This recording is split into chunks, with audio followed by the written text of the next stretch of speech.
Welcome to the Where's the Finish podcast. We are three runners talking to our friends, sharing stories about running, train life, and asking the quintessential question, where's the finish? WTF. Welcome back, friends, to Where's the Finish podcast. I'm Kevin. I'm Shae. And I'm Joe. And tonight we have a very special guest, Mr. Gary Signs. Yay! Hello, Gary. Hello. Hey. How you doing, man? Thanks for coming on and hanging out with us today.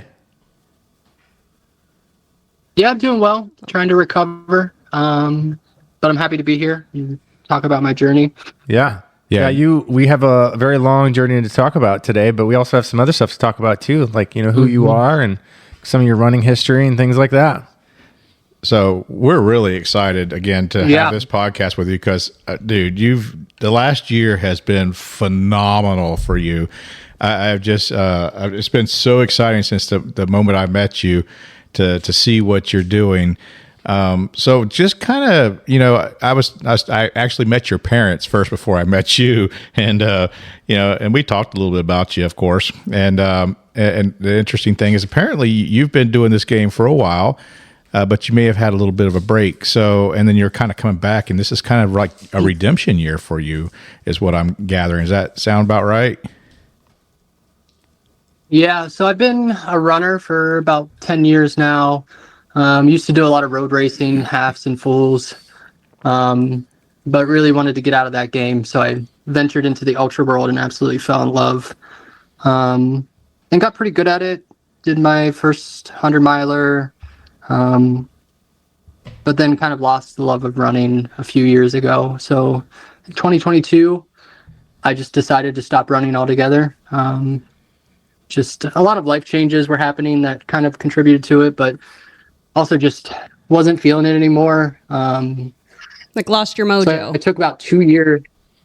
Yeah, I just didn't have the passion anymore. So I took about 2 years off of running. I mean, I did it recreationally just to stay in shape. But I mean, I look back on months where I was running like 30 miles in a month, which is for most runners, like they're doing more than that in a week. But yeah, I just wasn't feeling it. Was working a weekend job. So I didn't really have time to do races. But what was it? January of 2024. I had a lot of life changes, like a breakup and relocating, moving. It was just really down. So whenever I'm down, I go and run a lot. And I was dedicated and determined to get back into the ultra world. So I signed up for a race in February down in Florida. It was the Skunk Ape Revenge 60K. Nice. Yeah. We were we there last year? Yeah, we were there last year. Yeah. I've been every year for year. the last 3 years, I think. What dates? Oh, no, I ran it. That's why. yeah. I was like, I don't remember what aid station. You and I ran that year. I forgot. Yeah. What'd I do? I don't even remember what you did that year. I know, that sounds right. No, you ran it too. Did I run it too? You ran it too. Oh, yeah, I did run it too. Yeah. I finished like right ahead of you. So, Gary, where are you calling from right now? I mean, where are you from? His couch. Oh, yeah. I am from Ohio. Ohio. Yeah, I was born in... I was born Ohio. in Io. But yeah, I grew up here for most of my life. I currently live in Columbus, so central Ohio. But yeah, how I got connected with Florida ultra running was my dad lives down in Lakeland, so was able to like combine family visits with running ultras. So I did that primarily last year. Ran a lot of Florida ultras. Nice. So how long has your family been down here in Florida? Have your folks been down here for a while? Yeah, my dad moved down there probably 15 years ago. Okay.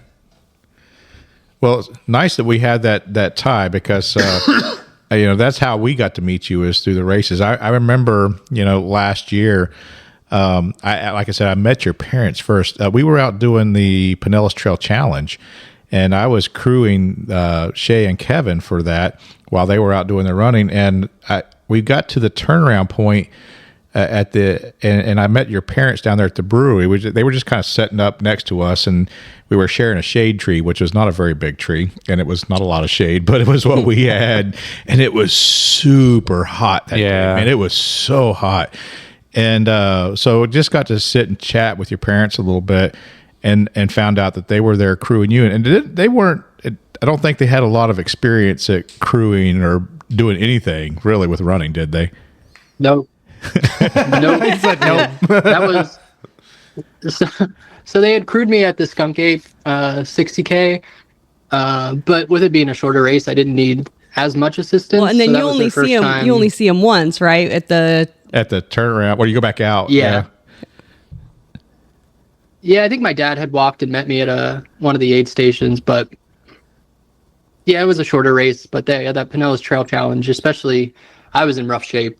I was doing bad. Yeah, we saw you. And my dad, I remember my dad just looking at me like, "Yeah, you can quit. Go ahead." Like, well, they were legit worried about you. Like, you came in there and it was obvious that you were dealing with some heat exhaustion. You were using this as a run to, I guess that you told me to train. You were training for the Tampa 100, right? Yeah. Yeah, so I signed up for the Tampa 100, and I was like, well, if I'm going to run in Florida, I might as well figure out how to do it. So I'll sign up for a 50-miler, 46-miler in August, which not the greatest choice. Full sun, full exposure. That sounds fun. Can't wait to do it next year. Yeah, I don't know why you signed up for it again. I'm one and done. Yeah, I didn't die. Well, I remember like when you came into that, where I was sitting there talking to your parents, and you came in, and it was obvious to me with talking to them, they really didn't know much about ultra running or running in the heat or running period, and like you came in and I think you were ready to hang it up. I mean, you were really seriously dealing with some heat exhaustion, and I got an opportunity to kind of coach with your parents and kind of help support you a little bit, because we were there, and I had a bunch of supplies with me and stuff, and I knew I could tell from what you were dealing with, what your issues were. And so we just worked on getting you cooled down. And you were definitely dealing with some heat exhaustion. It was real heat exhaustion. It wasn't dangerous at that point, but I mean, you can compare his run at PTC to his other results, because he's fast. He's a fast 50K or fast 50 What's miler. your fastest 50K? Fastest 50K is right around 5 hours. That's I'd say my most impressive Well, and these time are is my probably 50 also miler. ones I with did mountains and stuff, right? most of my 50Ks are very hilly. My fastest 50 miler was like 7 hours and 20 some minutes. Jesus. But that was on a flat, fast course. yeah, heck yeah. So I mean, so it was. I mean, I immediately felt tied to you. I don't know. I like, this guy's cool. I like this guy. Like he's out here doing this really hard crap, and you could tell that you were suffering. But and although you wanted to give up, it seemed like you didn't. And so while I was crewing them, I was checking on you pretty regularly. I would stop and make sure you had some cold water. We cooled you down, got you to the next aid station, dumped some ice on you, and just worked on getting your body temperature down. Ultimately, even though I think you might have puked a little bit and had some struggle during that race. You finished it. I mean, it went through all that, and you toughed through it and you finished it. Yeah, no, that was by far the hardest race I've ever done in my life, and I've done some pretty stupid things. But yeah, like the Florida heat is nothing to play with, and I was not ready. I threw up the last 20 miles. I couldn't keep any water down, any food down. But yeah, thanks to you. Like, if it wasn't for you, I would have dropped at mile 30. I would have continued to go. But you were determined to not let me quit. Nice. Like, give me some cheeseburgers and send me back out on the trail. Yeah. And then I would throw it up. Nice. We did. We tried to figure out all the trail magic we could share, just muster up. And like your dad had just had surgery, and he actually went out with you just to keep you going. I think he did like 5 miles or something. I think it was like a PR for him just to go out with that distance for you for a little while. Yeah, he walked with me, which was, that helped keep me going. I was like, if he's out here fucking doing it, I can do it. Well, I wanted to bring this up because there were 152 finishers at PTC. 5 of them were non-Floridians. Yeah. Wow. Yeah. So just realize you're in an elite group of non-Floridians that have finished that race. Yeah. And so your dad had what? You said a stroke or something? He had something major with his heart? Yeah, he had a stroke. Probably it's probably been about 2 years now, but at that point it was probably like a year ago.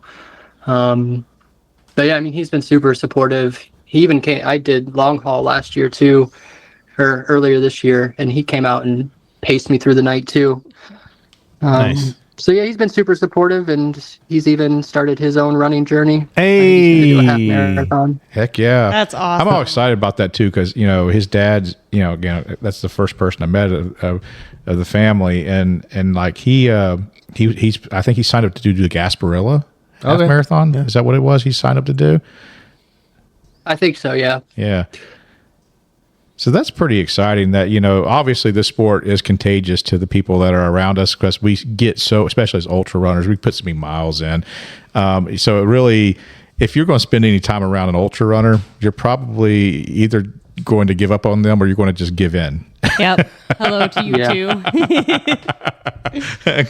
Because it's all we talk about. It's all we do, it seems like, is running. And force people or bully them into running? No. What's a nicer word for force or bully? Encourage? Yeah, we heavily encourage them to participate. Strongly encourage. Strongly encourage. And so, with that, piggybacking off of that race, you did come back and do the Tampa 100, right? I mean, so how'd that go for you? Well, so my goal last year was, because it was my journey back into ultra running, and the pinnacle, right, is the 100-miler.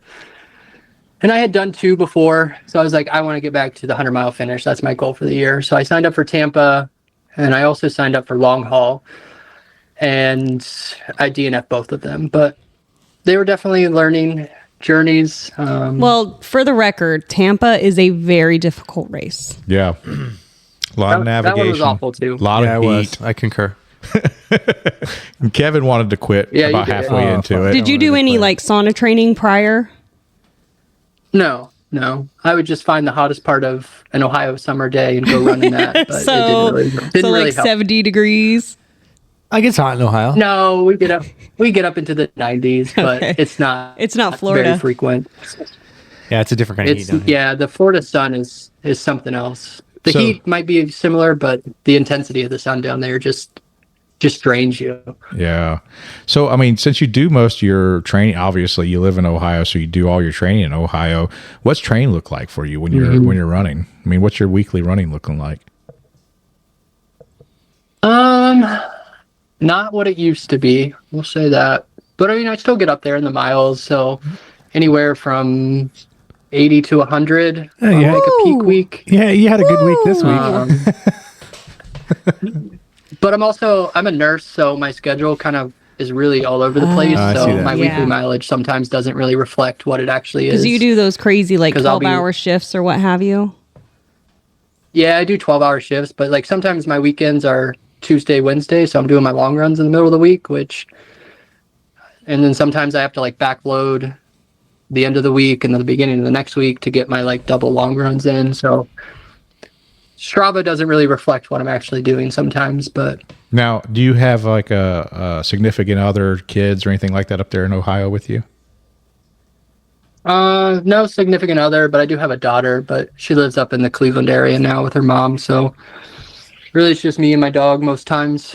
Yeah, I was just wondering how family life is impacted by your ultra training. How you work that in. Well, my question is, while you were taking your break from running, what was your main hobby? What were you doing? Well, let me tell you, I got into just about everything.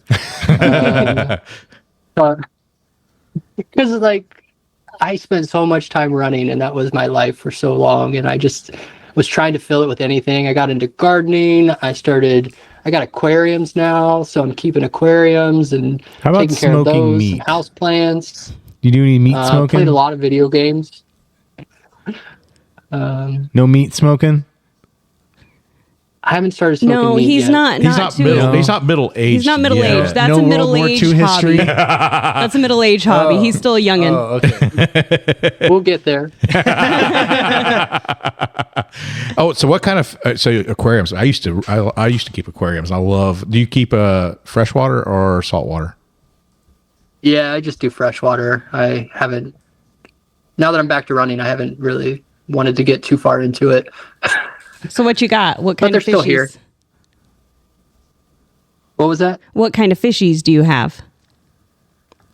Just like guppies and tetras and some betta fish.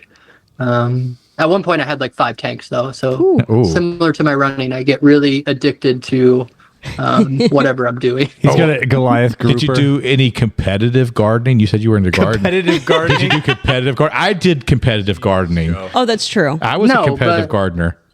I mean that's just how, like, the runner mentality, like how invested we get in stuff. So I went from not having a garden to I went from not having a garden to I had maybe 8 raised beds that were like 8 foot. So I was just like, my garden was massive.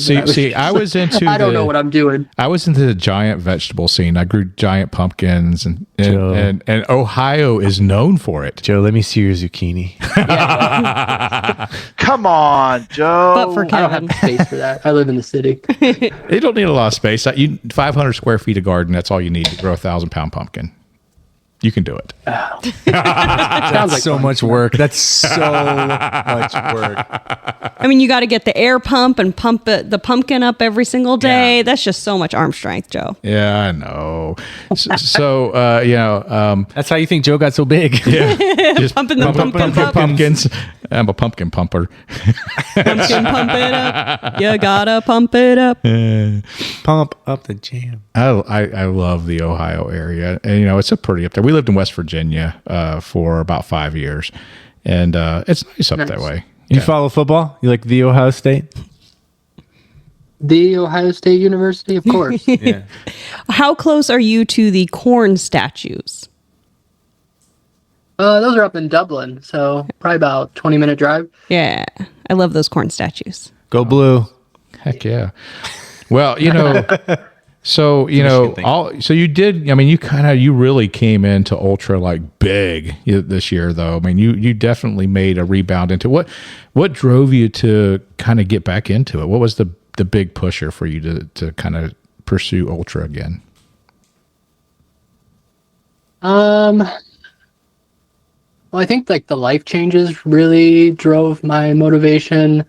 Going from like being in a relationship to being single and spending a lot of time alone. Community is such a big aspect of running. So getting me out of my house Yeah, and that's good. like actually doing stuff instead of just sitting and sulking in my depression at the time. But Yeah. also like, it's just having that one thing that you're working towards, whether it's the race or the weekly mileage, whatever it is that you're striving for, just having that goal really helps like push me and motivate me. Just having that sense of accomplishment and getting out and doing it again. And also just proving to myself that I can still do You it, can because do I was it, yeah. definitely beating myself up. It's like, Yeah. I kept signing up for races and then I wouldn't train for them and then I would not start them. And it's like, I just got to do it. Well, what can you tell us about your running community? Like right before we had this podcast, you were out doing a group run, right? So, I mean, what's your running community like where you're at? Yeah, so, well, unfortunately, Columbus doesn't have the greatest ultra running community. We have a good one in Ohio, but because we're in the city, we don't have as much trails and not as many ultra races here in Central Ohio. But we have a ton of group runs. We have some local running stores that put on group runs. I primarily go to German Village Running Club, which is like a little historic district in downtown Columbus. Can you get a We brat run and a on beer? like the brick road. Yeah, we run on like the brick roads, and really the focus of that group, which I love, is like we run a 3-mile route. We run like 10:30 pace, so everybody can stay together. We just like take up the entire street of this little historic district, and it's just so much fun and meeting new people. But I also used to work at our local running store, so I know a ton of people in the running community just through that. But just getting back out and seeing familiar faces and getting to know new people and watching other people like achieve their goals, whether it's their first 5K, half marathon, full marathon. Like, that really helps drive me and the stuff that I'm doing. Like, these people out here are doing really tough things too. So can I. Yeah. Now, have you ever did any like coaching or anything like that with your local run club, or helping any new runners or anything like that? No, I don't think I'm fit to be a coach. I don't follow training plans. I do stupid things that probably end up getting me hurt. Oh, you sound like an ultra runner. I was going to say, he's an ultra runner. Yeah, I was going to say, I have a coach, so I don't do stupid things. I just can't coach people and tell them to do the things that I do. I do help a lot of people out, and a lot of people reach out for advice and recommendations. I mean, you're the ultra runner in the community that you live in. I mean, what do the people think about that? Obviously, if I didn't know an ultra runner, or I did know an ultra runner and I wasn't one, I want to know what the heck they were doing. So I'd be picking their brain all the time. So, I mean, what are those people like? Yeah. What do they think about you running these freaking crazy distances? So after this most recent journey, people have just been telling me I'm a legend, which I try to be a humble person, but the thing I just did was crazy. But it was legendary. Yeah, I mean, they're just I don't know, they're just like awestruck because like most of these people are just running, not just running, but are only running halves and fulls. So the thought of running further than that is just insane to them, and it is. But that's a great segue. Yeah, it really is. So, it really is. So tell us about what you just did, why you did it, and how you got there. I mean, so what did you just finish? So I just completed. So here in Ohio, we have it's mainly meant for bikes, but it is a trail system that runs from the Ohio River in Cincinnati to Lake Erie in Cleveland. So I just completed an entire trek from the southwestern corner of Ohio to the northeastern corner, so diagonally across Ohio. Yeah. So how many miles is it? So it is a total of 326 miles, not including any time I had to come off the trail to get food or water or stay in a hotel. Wow. So probably a little bit over, but. Wow. You went from doing, some 100-milers to then doing your first multi-day. Yeah. Had you done like those crazy, like huge back-to-back kind of things other than your normal back-to-back runs that you do for an ultra? So in training for it? Or at any time. Have you ever had I've done this whole trip was born during the year of COVID, so 2020. Back then I was doing like all these like crazy challenges, just virtual stuff, trying to keep myself motivated as these like races were all getting canceled.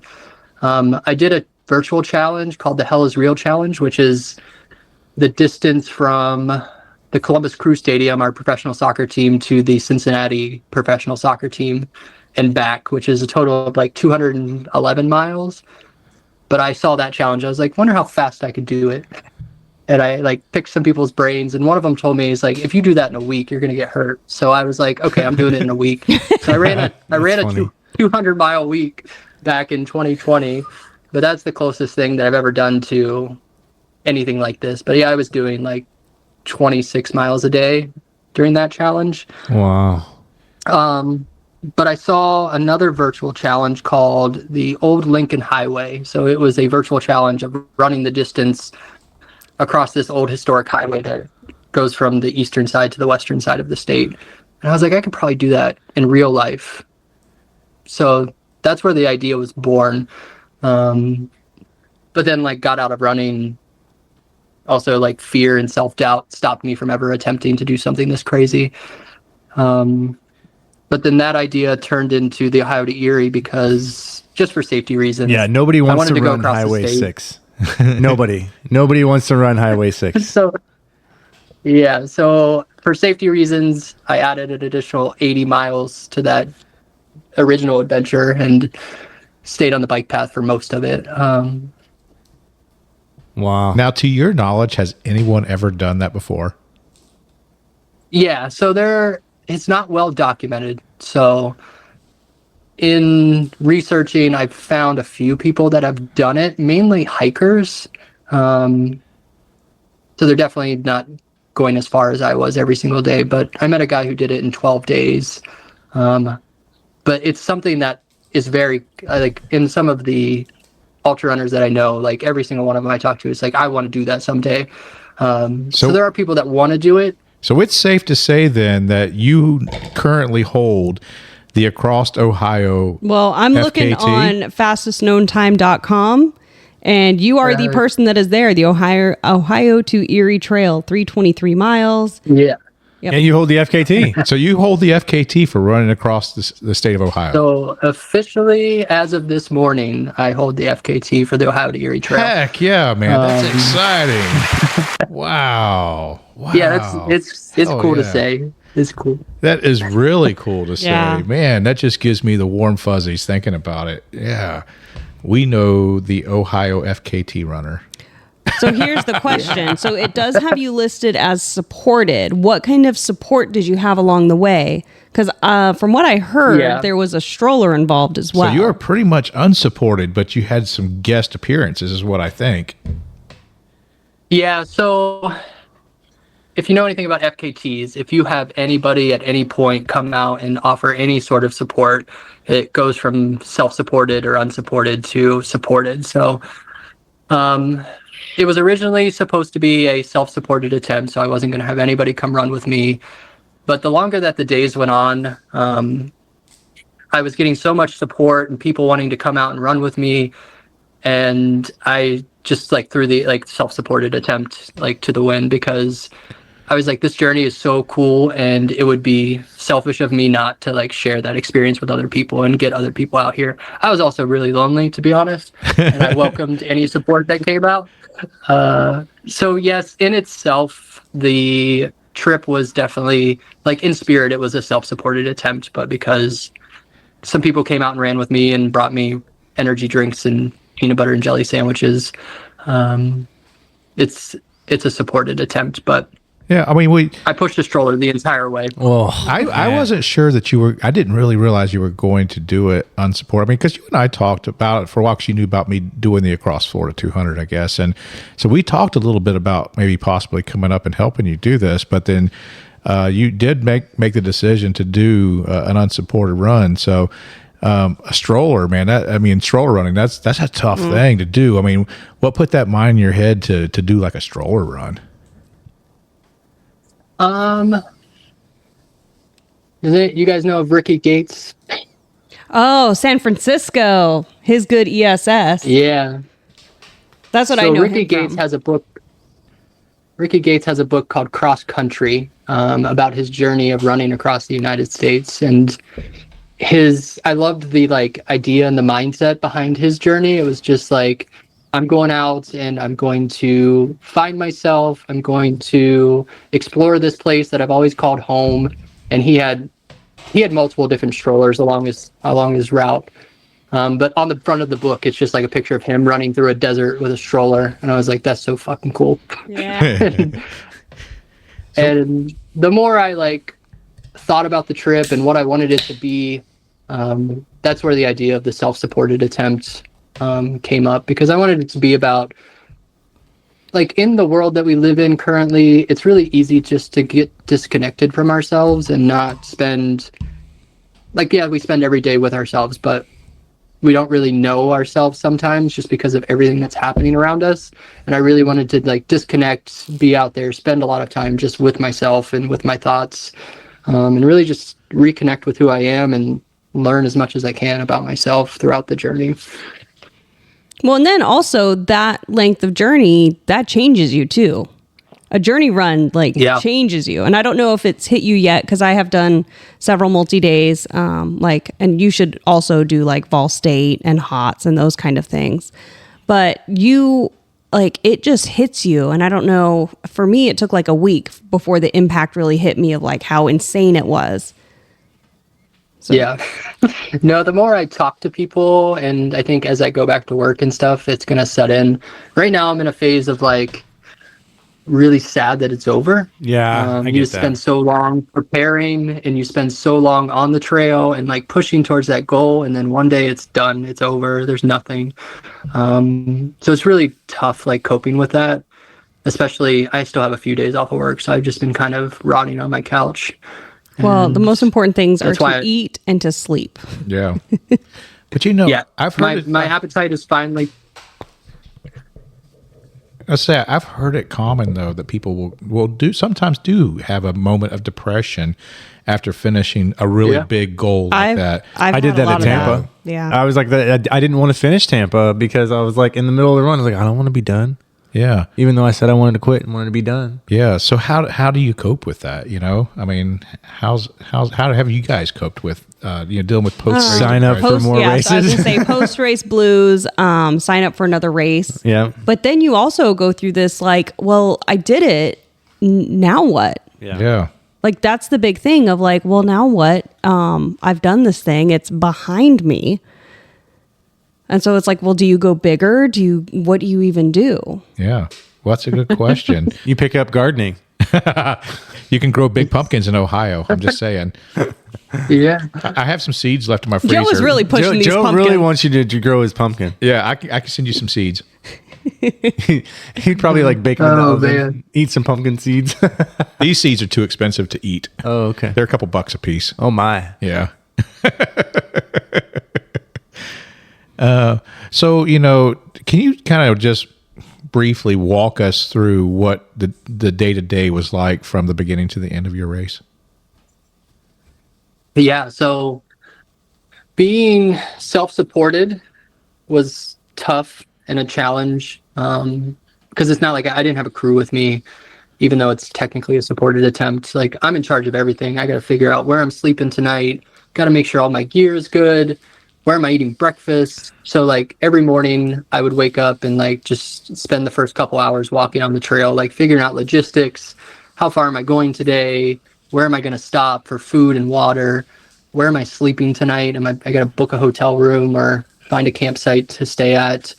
And really just like getting yourself pumped up for the day, because rolling out of bed got harder and harder as the days went on, as the body starts breaking down and my feet hurt so bad. Mm-hmm. And just like simple tasks like putting your shoes on, like by the end it was taking me 10-15 minutes to get my socks and shoes on in the morning, and that was really tough to like overcome. It's like I can barely put my shoes on. How am I going to run 50 miles today? But yeah, the key for me was definitely taking the morning super slow and just getting out on the trail and kind of transitioning back into like the mindset of, okay, we can do this. Just one step and you're going to get to the spot you need to go. But yeah, it was a mental struggle just not having a crew and taking care of all the stuff that I had to take care of and trying not to forget anything as the mental fog started to set in on day 3 or 4. So you did hotels every night as you were going through? So the first night I camped. So to start off with, we had the absolute wettest start to May, I think, that we've ever had. It rained every day but the last day on the trail. The first night I didn't make it to my campsite, so I ended up just pitching my tent on the side of the trail, which I don't think you're supposed to do. I also had no idea where I was at. Literally the worst thing they can say is you need to move along. That's literally the worst that can happen, is they say, hey, you need to get out of here. Well, they could, but they're not going to. But that would be a really rough realization if they tried to tell me. I had just run 55 miles. If they told me to move on in a thunderstorm, I was going to be very defeated. But yeah, the first night I camped on the side of the trail, I didn't get bothered, but there was thunderstorms all night. All my gear's soaked. I had like the lightest backpacking tent that I use on backpacking trips. So it's not great at keeping rain out. My shoes are wet and I was just done. I was like defeated. I was like halfway through the next day, I was like, I'm not sleeping on the side of the trail if the weather stays like this. So I luckily made it to a hotel every night, except for one night I stayed with my family up in northern Ohio. I mean, if I had to, I would have camped again, but luckily it all worked out where I didn't have to camp. So you got like a shower almost every day. Except for the first night, yeah. Yeah, that's a luxury. The rain counts, doesn't it? Yeah, that's true. He was showered the entire time. Yeah. There were some nights where I didn't want to shower because I was so wet. I was like, I don't want to get more wet. I'm done with this. April showers bring May flowers. So What do May showers bring? I don't know. I don't know. Wet feet. I don't know. Yeah. So how was there any chafing issues, blister issues? So miraculously, somehow, I did not have any blisters. Whoa. I had some minor chafing. So with the first 2 days being so wet, I was wearing my half tights, and they were really good at keeping the moisture out, but they were also really good at keeping the moisture in. And I was starting to get like, Small it wasn't patch. chafing, it was like heat rash and like just some skin issues from like it being so wet for so long. So I decided to wear my split shorts on the third day, and it rained for 12 hours. So I was soaked and my thighs were super chafed. But luckily I was able to like mend it overnight and get my tights back on the rest of the trip, and I didn't have any more issues with chafing. But yeah, somehow I didn't get blisters on my feet. I don't know how. Did you tape your feet? No tape. Did you lube? Well, I used KT tape, but not for blisters. Did you lube? I used some Squirrel's nut butter, and I used the short CEP compression socks, which have served me really well on my ultras. And I was really scared. What was it? The third day, it rained. Like I said, it rained for 12 hours, and I didn't stop and change my shoes. Everything was wet. It didn't really matter. So I didn't stop and change my shoes. And when I took my shoes off that night, it looked like I had been in a bathtub for 12 hours. Like my skin was just so wrinkled, but luckily intact. So there was no like so skin breakdown. that you didn't get any emaciation. Yeah. So So surprisingly, about day 4 or so, though, your feet were starting to really hurt you, because that's when you reached out to me to ask for a little bit of advice on some foot care. So what was going on with your feet then? Yeah. So start of day, or the night of, was it the second night? I had woke up in the middle of the night, and my feet were just throbbing. They were so swollen. My toes looked like little Smokies or Vienna sausages, and I was like, what's happening Delicious. right now? Because I mean, I've dealt with swelling, right? Like in ultras, we all deal with some foot swelling, but this was like next level foot swelling. And I was like, okay, well, we'll just see how it goes, right? So I started moving. Once I started moving, things started to like get back to normal. But then, yeah, my right ankle and like upper right foot started just being like, it was super painful. It was starting to get bruised. I had almost no mobility in my ankles when I stopped at nighttime.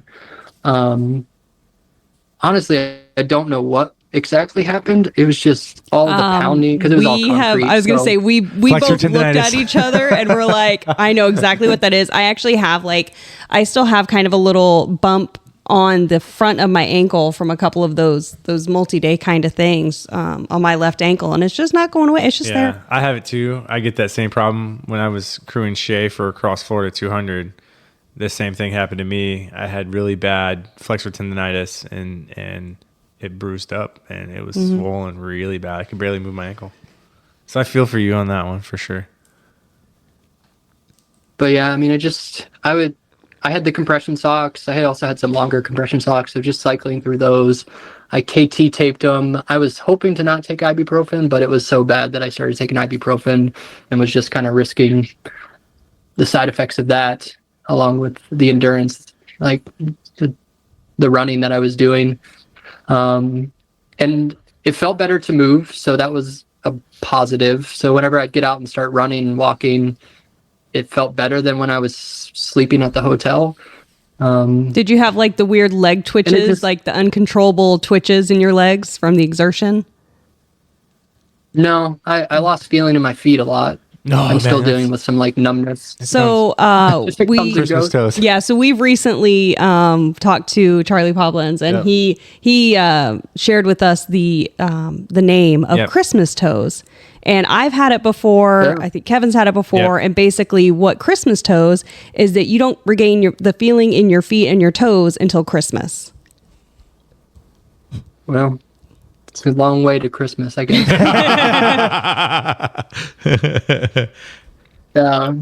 But I was also an Army medic, so I'd always have guys come to me with like weird complaints, and like one of the common ones was like, "Hey doc, this is numb," and I was like, "But does it hurt?"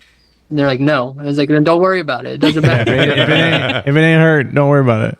Here's some ibuprofen. Drink some water. Yeah, I mean, change your socks. It's fine. I could deal with some numbness as long as it's not painful, right? Well, I mean, the advice that I give to you and was, anytime you're stopped, get your shoes off and get your feet elevated in the air. And I did see a picture of you with your feet in the air at some point. So, apparently that was working for you because it got you to the finish. Yeah, but after the problem with putting your feet up, especially in the places I was at, because there's not a good place to do it. Like that one was on like a picnic bench, and after about 200 miles, moving is not easy. So I'm pretty sure I got stuck. It took me a while to get up off the ground. I can't get off my back. And you're out there alone, so nobody can help you.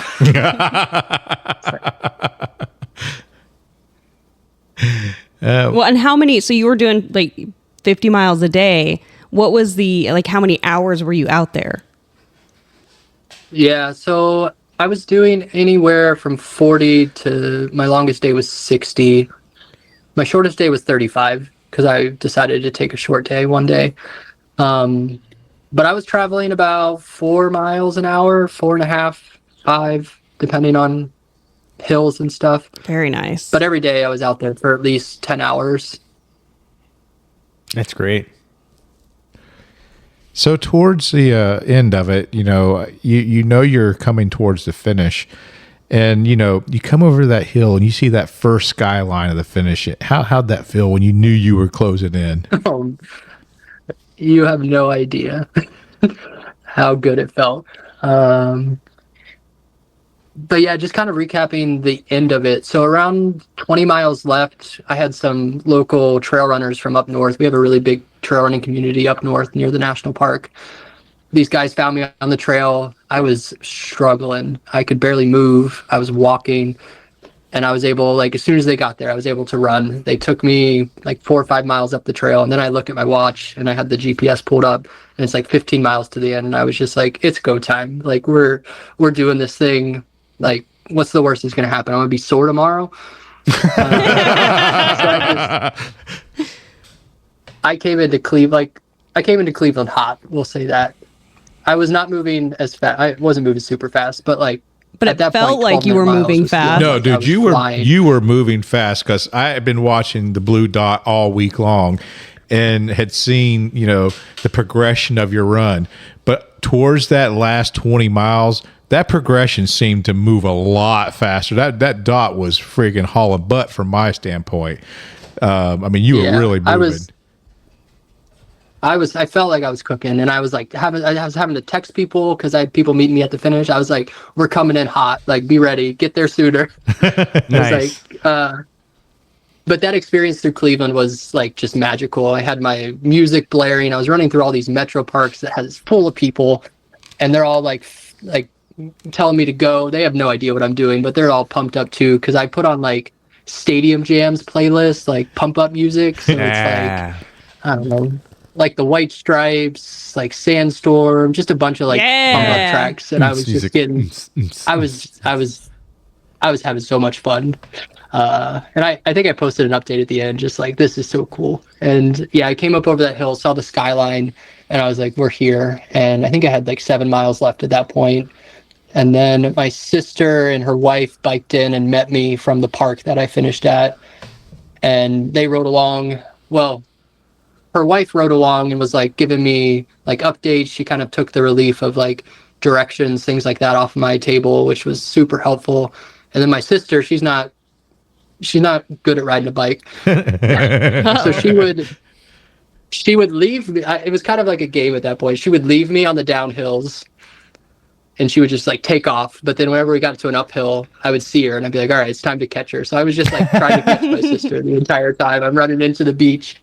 And then, yeah, the moment, so the way the trail goes is it comes up over this bridge and you see Lake Erie. And you still have 1.5 miles to the finish line, but the moment of seeing Lake Erie was just everything started to set in. The sun was setting. it was the most gorgeous like sunset I could picture. And I just spent the 1.5 miles running along the beach or along the shoreline to the finish.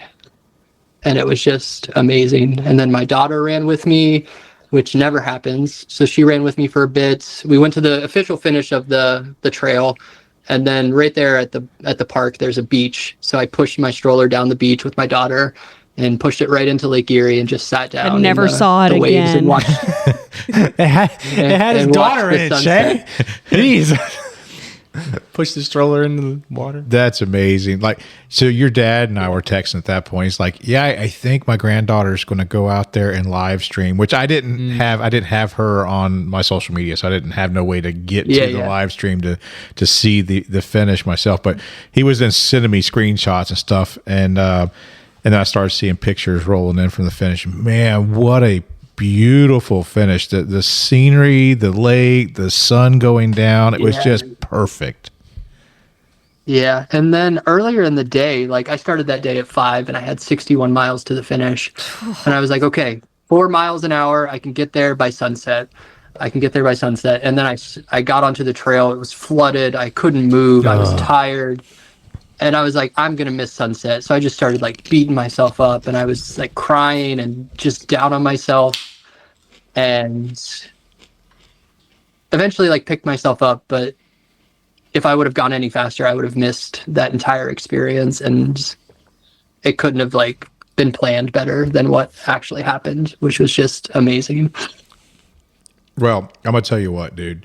That was one of the most impressive things that I have watched on social media and followed along with, because I knew you've been planning this. And so I felt like I was connected to it, and just, I've had so much fun over the last year, just getting to know you and to see you take on these hard things. And I'm just so impressed. Congratulations. Yeah, for sure. Absolutely. Congratulations.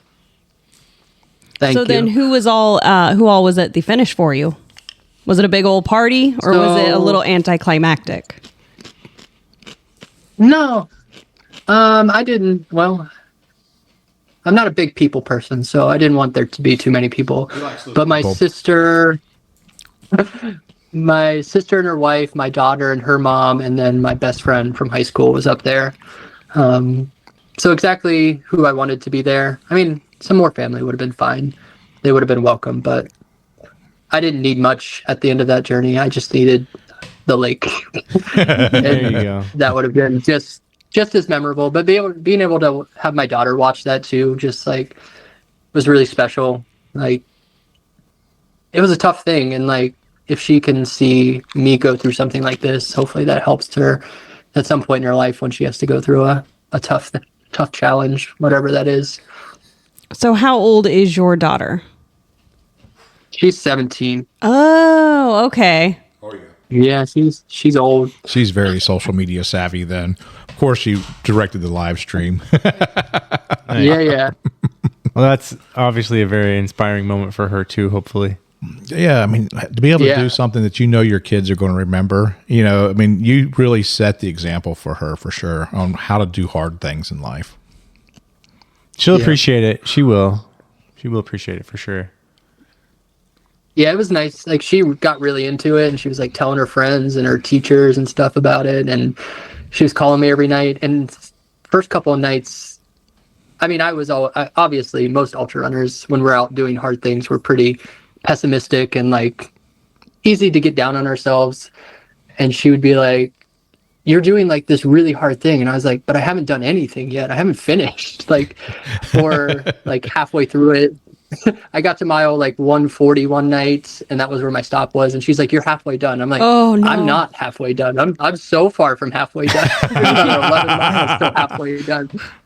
Because you're like, "Well, I'm done. I've done 200 miles, but I still have like 120 to go." Like, it's so hard to like comprehend. You cannot think about the numbers because otherwise it's just so overwhelming. It's all just move. That's all you need. That's all you have to do. Just keep going. Yeah. Just keep. I just finished reading this book called The Frontiersman, and it's really based on Ohio and the Kentucky area. And you're just thinking about the people that were traversing the entire states out trapping beaver or whatever they were doing, and it's like they're like the modern frontiersmen. I didn't say eat beaver. Ironically enough, my cousin went to college in Kentucky. Yeah, it was called Morehead State University. That's actually a thing. And I just think about we're doing what these people, the frontiersmen, the people that would go out. Everything was on foot, on mule, or whatever, and sadly they didn't have Rice Krispies and PB&Js. Yeah, but also they didn't do it in a week. They do it in months. Yeah, that's true. It's just it's the frontiersman like attitude that. The idea of taking on something hard. One big giant journey. Yeah, I mean, it's just amazing that we can still do that. We still have that ability within where we live to be able to challenge ourselves to do these hard things. So speaking of the PB&J's Rice Krispie treats, you did say you had PB&J's and energy drinks. What else did you consume? Okay, so the official diet of the Ohio to Erie Trail is cheeseburgers and Coke. Yeah. All right. Perfect. I stopped at McDonald's every night. Hell yeah. And got a giant soda, and then I would pack as many sodas and Red Bulls into my cart or my stroller that I could. And then every morning started with a breakfast sandwich from somewhere, and I would eat it as I was setting off on the trail. But throughout the day, I mean, I overpacked. And everything that I packed, I didn't eat any of it. I didn't want to eat. We all relate to that. So I'm just lugging it across the state of Ohio and this is stupid. Well, and then you can be like, yes, this Cliff Bar traveled 300 miles. We had good intentions. Yeah, I did have these fruit chew bars that were really good, but a lot of gummy worms, whatever people would bring me or whatever I'd pick up at the gas station. Some corn dogs from gas stations. Yeah, the brown food diet. Yeah. Mm-hmm. Hey, what would you estimate that stroller weighed with all the stuff that you load down into it and you pushed?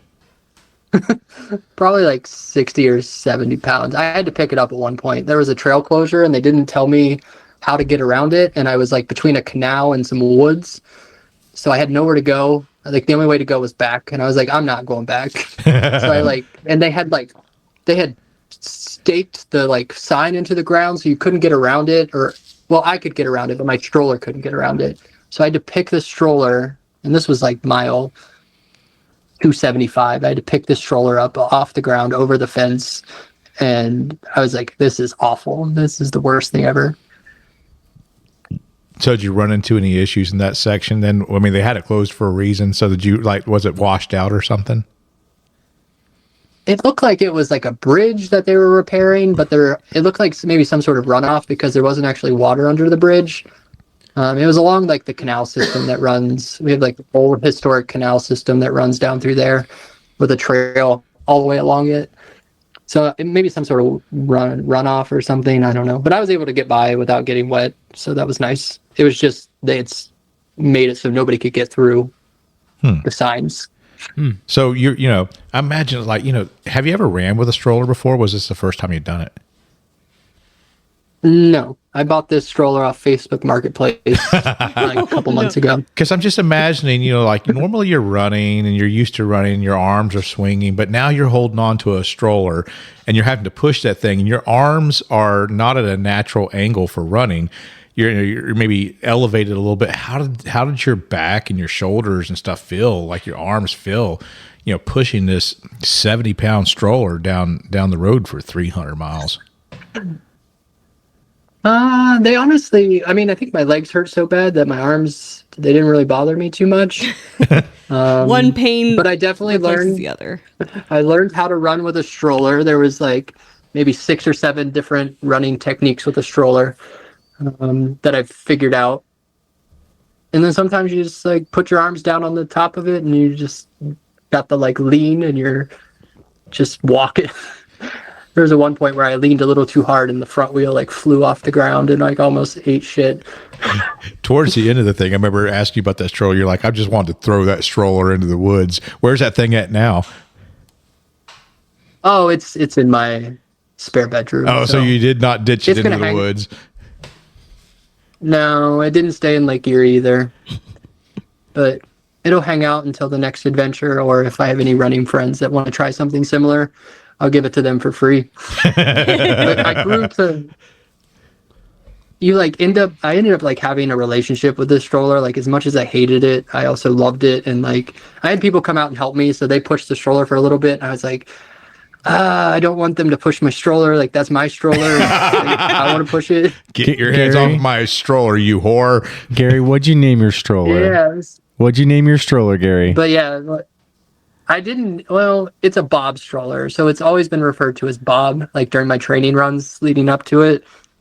And I was going to put like a thing on social media to like get people involved and like see if we can come up with a good name for it. But officially, right now, it's just Bob. Stroller McStroller face. Bob is a good name. Listen, when I was in the military, we put all of our Afghan prisoners into these Bob Barker jumpsuits. And so all of the prisoners became Bobs. Every single one of them were Bobs. That's really bleak, Joe. that is From a military guy. It was pretty funny. Thanks. I'm just saying. That's real bleak. Yeah, it's really funny for a military person. That was real bleak. So your prisoner was a Bob also. No, he was a prisoner to Bob. But yeah, what is it? It's Joseph Fuller. Is he the guy who does Skunk Ape? Yeah, Joe Fuller. Yeah, he's also from Ohio, so he reached out to me quite a bit to check on you, and he was following your tracker also. So we were both very invested, and also he shared quite a bit of your journey on social media to his Skunk Ape Races events page too. Yeah, one night he messaged me and asked, "How's the stroller doing?" And I said, "It's got all 3 wheels, and I haven't thrown it in the woods yet. So I think we're good." I did get a flat tire one night. So that was the night I was like running into the nighttime, and like I heard a noise. I was like, "What is that?" And I like looked down, and my stroller tire's flat, and I had another 3 or 4 miles to the finish. I had to push this stroller with a flat tire all the way to the end until I could get some light so I could fix it. Oh, how did you manage it? Did you prepare for that? Did you have like spare tubes or a pump or anything like that so you could fix it? Yep. I had everything that I needed because I wasn't going to bring it. And then I had a buddy who has a kid who runs with a stroller, and he's like, "You need to bring that. Like, if your tire goes flat, your journey's over. Like, your trip's over." Oh, that's smart. That is really smart of your friend to tell you that, because honestly, I would have not thought of that myself. No. Yeah. I mean, I could have pushed it the rest of the way, but it would have sucked really bad. Like driving on a rim. Heck yeah. Yeah. It was, especially with the amount of weight in it, it was definitely not rolling very easy. So now that this thing is done, how are you feeling? I mean, you said you wasn't sure, like maybe you might have had a little depression. I mean, like, do you think, what's the next step? I mean, what's going on in your head right now that it's done?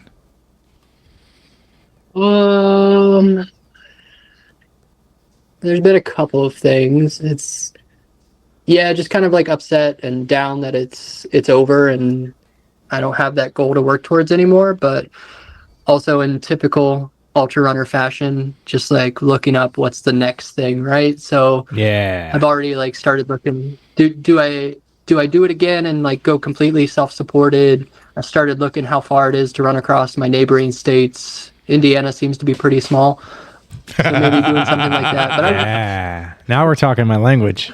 I want to actually do that too. That's on my list. I'm from Indiana, so that's why. It's only 175 miles across. It's not that far. Only. Yeah, it's fine. Only 170. It's half of Ohio. It's one half Ohio. But it's forever if you go the other way. Oh, and you go through if you Indianapolis. Go north, south, that would suck. Yeah. We're doing Badger if you want to come do Badger with us. Badger 100 in August. Up in Wisconsin. It's in Wisconsin. There's also the Across Florida that has definitely popped up in my head a little bit. It's beautiful. It's amazing. It's beautiful. Yeah, cool buckle. Very nice buckle. Especially now that it's a supported event, like it makes it a little more intriguing. No, I don't know if I would. I wouldn't do it. I don't think if it had been the actual event. I think I'm happy with the way I did it. I mean, that's just you though. Yeah, no, I mean just either. me. either way, it's a cool accomplishment, and I think it's special in its own way in both the settings. But yeah, my dad lives down there, so I can force him to crew me. Yeah. There you go. We'll be around doing stuff. Yeah, we'll be at least running an aid station, since it goes right through our city. Like the trail is 2 miles, less than 2 miles from my house. Yep. Yeah. But the next big thing currently, so last year, like I said, my goal was to get back to a 100-mile finish, and I DNF'd twice. So I had signed up for a 100-miler up here called the Eagle Up 100, and it's in a month. So I have to quickly recover, and then hopefully... Oh, and that Eagle Up is like 5 mile loops, right? 5-mile loop. It's a 24-hour race, so you have to finish in under 24 hours, which is tough, but... Now, if I just ran 326 miles. But it's nothing for you. You just ran 300. Anybody who attempts that, so anybody who signed up, if they only get not only, but if they get up to 75, do they get credited with a 75 finish? Or if they decide to stop at 50, do they get credited with the 50, or are they DNF on 100? It's a really weird format because it's like, yeah, it's a 24-hour race, but it's a 100-miler. So you sign up for like a distance, and you have 24 hours to complete that distance. So I think you still get a DNF if you don't complete your distance, because you should have signed up for the shorter distance, I guess. I don't... It looks like they have an 81-miler, which is interesting. Either way. 81, that's a unique... You ran the miles, they count. Distance. So there's no way of dropping down. You just sign up for what you sign up for, and that's what you finish. So I think there used to be the option to drop down, but because the race has grown in popularity, I think it's selling out, so they don't have as many options to drop down or something. I was going to say, Shae knows about this race, so it must be pretty popular, but she knows every flipping race. I've never heard anyone mention the name of a race she didn't know. I know several people. I believe it's Eric Whittington might still be the race director for that. But yes, it's a really big one up there, and it's in Canal Fulton, which is next to the NBA or the NFL. Next to NFL Museum Hall of Fame. Oh, okay. Yep. Well, and it shares some of the trail I ran on is actually part of the course. So I've done a lot of races up there on the towpath. We Ohioans love the towpath, using it for ultras because it's so long. And I know, so Eagle Up is also a huge Team Red, White, and Blue RWB event. Mm-hmm. So that's a huge one for veterans. The other ultra that I heard of up there, and I can't remember the name of it right off, but it's something like coal or oil related along the river, like a river, like oil river, coal river. The burning river. Yeah. So I've heard of that one because a friend of ours, Bobby, who we used to run with a lot, was from up that way and talked about some of the ultras he wanted to do in the area. So you guys do have, again, parts of Ohio are mountainous too, very mountainous. So you guys got a lot of opportunity to have some really cool races up that way. Yeah, I would say the northern part of Ohio with like the national park and the towpath, it's a pretty area, and there's a lot of hills up there. So they do a lot of trail running up in that area. And then southern Ohio, you get into like the foothills of the Appalachians. We have one we have a state park called Shawnee State Park, but they do a 50-miler down there, and it's like 20,000 feet of gain or something. Wow. Is that near insane. Is that near Chillicothe? It's further south. It's like right on the border. It's near Portsmouth, Ohio. Oh, Portsmouth. Okay. Yeah. Right on the river. Wow. But yeah, that course, I've run it on my own, and that they don't know how to build trails. They just build them straight up the side of these freaking hills, and you just can't run them. You're like, we see a goat trail through here. Side. That's what we'll do. We'll just follow the goat trail. Shae, you'd be great at it. Well, but wild. We realize you are from Ohio, but you are an unofficial Florida runner also, because you've done so much down here with us. So when are we expecting to see you down here in the Florida ultra running community again? That's a good question. It is a good question. November for Cross Florida 200. Maybe that, or I definitely want to do Tampa again, but I don't know if this is the year for it. And then I fell in love with long haul. That race was so much fun. Yeah, it's a great race. So I think I'll be down for that one for sure next year. Nice. But yeah, that course is absolutely gorgeous. I love it so much. And I love the smaller looped courses because you get more company and you get to meet more people and talk to people. Whereas like Tampa, I was alone for so long. Yeah. There's very few entrants. And so if you see somebody, it's like, oh, another person? Yeah. That's not like, Somebody that's actually was part of the running- race. Yeah, they had that detour last year that took you down, Yeah. I don't know, this road that seemed to go on forever. And I just stopped running at one point. And I was like, I'm waiting for the next person to come by because I can't be out here alone anymore. This sucks. Yeah, that's Bayshore. Oh, yeah, Bayshore Boulevard. Well, with long haul, I mean, your parents live right there in Lakeland, so that's not too far away from where they live also. So it's probably pretty easy for them to support you. Yeah, that and like you can camp out there and just park the car there all day. I don't think they enjoyed the Tampa Bay experience with having to drive around and find me all day. No, it's rough. I also it's didn't not, enjoy it. It's not easy to crew. It's not easy to run. No. Well, I will make sure that you stay clued in also as any new races pop up in the Ocala area too. So I'm sure you'll hear some of those coming up. But yeah, too. Florida trail running is absolutely gorgeous. Like having like sand and palm trees and just having the different scenery from what I see up here in Ohio is a special experience. Well, there are, there's lots of ultra runners up there in the Ohio area that come down to Florida, down to the long haul that run every year also. So, just what you got to do is to take those road runners that you run with on your group runs every week, convert them into ultra runners and bring them to the trails and bring them down to Florida with you. Hopefully we can get some people down there. It's hard. It's hard to get people to run ultras, let alone travel to Florida to run an ultra. Well, it's not until you do it. I don't know. It's an interesting sport.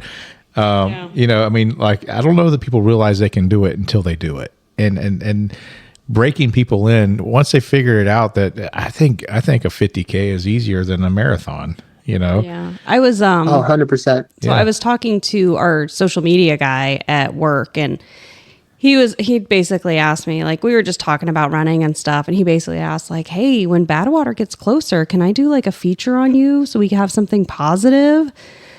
I was like, I don't know. And then it was just like, it's Badwater, Shae. You've got to capitalize on it. So, and it's like good press. So it's like, yeah. And I've run, every street in the town that I work for. And so that's also going to be part of it, of like maybe challenging citizens to run every single street and that kind of thing. But I was like, trying to agree to those things. And like, cause it's completely out of reach for anybody, like that they don't know. They're just like, this is insane. Cause he's just like, this is insane. People don't do this. I'm like, well, these people do. We're just normal folks that do it.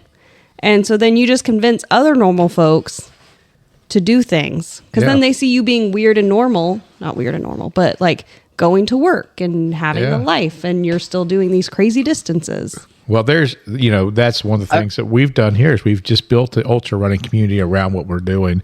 And I think it sounds like there's opportunity for maybe you to do that up there. And then we can bring them to Florida and they'll run with us. But I will butt in and say that Badwater is not normal. And even ultra runners think that's absolutely insane. No, they don't. Not every ultra runner is running Badwater. That's for sure. She definitely gives herself less credit than what she's due. She has put in the work to get herself accepted into Badwater. So we're looking forward to seeing what Shae gets to do this summer. She's gonna run all the awesome. miles. That's what she's gonna do. Yeah. And walk some. Spent like about 40 minutes in the sauna today. Minutes, yeah. So still ramping up sauna. Got to really get in that sauna because this Florida's been so temperate. You got to go put you a heater back there in your little tool. I do. shed. I have one back there, And but just go sit in that thing and watch TV or something. The biggest difference. So for Vol State and Keys, that is exactly what I did. I went to my hot box. I put a heater in my shed, and because it's so humid, that perfectly simulated both Keys and Vol State. But because Badwater is a dry heat, I need to go to a dry sauna. Yeah, you can't, because it's a complete yeah. So I can't create that in my shed. But when I do my power hikes, so I usually right now it's kind of weekly of an hour at 15%. I don't turn on the fan, and so I'm just dying. So, dude. Well, Gary, listen, you have just really been impressing us with what you're doing this last year. This across Ohio FKT is just and it's at that epic level of run. You've got that for the rest of your life to show people. Thank you for coming onto the WTF podcast and showcasing that with us. Yeah, it's just wild. Like, you go between 3 months of DNFing 100 milers and it's like, nope, you're just going to turn around and do 300 plus miles. Sounds like multi-day racing might be your baby. Yeah, we'll see. Let it sink in a little bit longer. It definitely is. It's a different experience, and compared to like the traditional race format, it's more challenging in ways, but it's also easier in other ways because you just got to do 50 miles today. Mm-hmm. Like your only responsibility is to wake up and run. That's literally all you have. That's it. And then like when when you're done, then you have to wake up and like acclimate to real life, which is like kind of abrupt. Yeah. Well, very proud of you, brother. I can't wait to see you back down here in Florida again so we can get some miles in with you. We'll continue to follow you on Strava and all the other cool places so we can see your runs and check in with you. But dude, just thank you so much for coming on and spending some time with us. Of course. Anytime. All right. So we'll go ahead and wrap it up. Thank you guys so much for listening. Make sure to check us out on Facebook, on Instagram, our website, www.where'sthefinishpodcast.com. Let's go. Okay, so now I'm slicing this in just randomly before we finish up the episode because Gary just told us when we stopped recording that he had done something that I was personally obsessed with. Yep. I was checking everything and tell us what you did. Yeah, so the Chipotle Strava Challenge was in a bunch of different cities across the United States, and it was whoever could run the 0.2, 0.3 mile segment the most times that ended at a Chipotle won free Chipotle for a year. And I was the winner here in Columbus. I did it 450 times. Yeah. So up and back this little hill on campus here in Columbus, I ran up and back in the middle of January. Yours was a hill? 450 times. It was a slight hill, yeah. It didn't really get you the first time, but after 450 times, you really started to hate it. Bet. That's wild. So on your across. Oh, what is their cat doing? He's trying to find a grasshopper. Okay. It's over there on the coffee cup. Oh, shit. no. Oh, shit. My cats are going crazy. There's they brought in a grasshopper. They're going nuts. So Nice. During your across Ohio, did you stop at any Chipotle? Or was it all like the good burgers, I honestly McDonald's? I don't love Chipotle that much, but I did just in honor of Chipotle and that challenge. The night before the event started or my run started, I ran to Chipotle from the hotel and got a big burrito and nice. Consumed that to help fuel for day one. Did you watch any of Jamil's situation? Yeah, that was wild. Those guys are insane. Oh man, Jesus, they're just unreal. I was glued to just my. Yeah, we watched every Instagram. episode. I'm just saying, Shae just instantly became a fangirl of you just now because you did that. Chipotle challenge because it's unfair too. Because Ocala is not a big city. We're not going to have that. So it's like next year, there's no way I could do it because we don't live near one. And so there's 2 Chipotles in town. Well, I know there's Chipotles in town, but they're not going to have the challenge here because they only do it in the major cities. Yeah, let's put Ocala on the map. We need formal request. Put Ocala into the Chipotle challenge. And then I'll just go out and run it every single day. I'll beat you. I'm just telling you right now. Because here's the thing. I work from home and I can run a whole hell of a lot more than you can during the week. She'll run. I'll tell she'll your run. boss. She'll run I all will night call. long. I have Bill's number, and I will call him. I'm going to turn off Strava. No, you gotta have Strava on. Oh, so I'm going to turn him off Strava. So what are you going to do with your winnings? I mean, are you going to eat the crap out of some winnings? So I had a lot of burritos to start with, but I'm getting really sick of them. But my daughter really loves Chipotle, so she just hits me up and be like, "Hey, can you buy me Chipotle?" So it's helping my bank account now that I don't have to buy her other food. That's going to be the primary thing. Perfect. It was definitely worth it then, for sure. Yeah. Oh, I love it so much. Because we know a teenager can eat you out of house. Oh, and home. yeah. You ain't kidding. Yeah.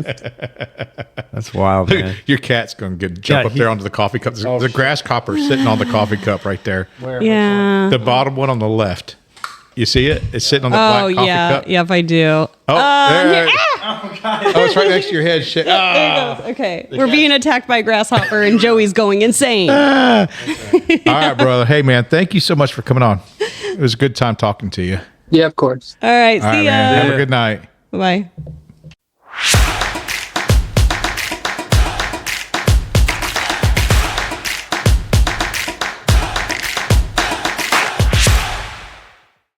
Of the penis game, Joe. The penis Oh, game. yeah. I played the penis game at my corporate office. It was so fucking fun. I mean, I have Gary, played. have you heard of this penis game? Yeah, oh, man. Oh, It's- I've never heard of it. Like I think so. I've Yeah. only like I've only done like sword fighting when I was a kid. No, you no, know? No. So what you do is you get into like a big group of people or in like a very inappropriate place and you challenge someone to the penis game. And what you have to do is say penis the loudest without like getting caught. And so it just kind of starts out penis, Yeah. And then you just kind of get louder and louder. penis. And louder and louder. Penis. Like Yeah. loud. Like I was at my corporate rally at my corporate office. And during the middle of the speech of the CEO of my company, I'm like, penis! Really loud. I like screamed it as loud as I could and then walked out the door. I won the penis round. Just so you're aware. You have the roundest Yes. penis. My boss was like, "Oh, I didn't know we were going to go that far with it."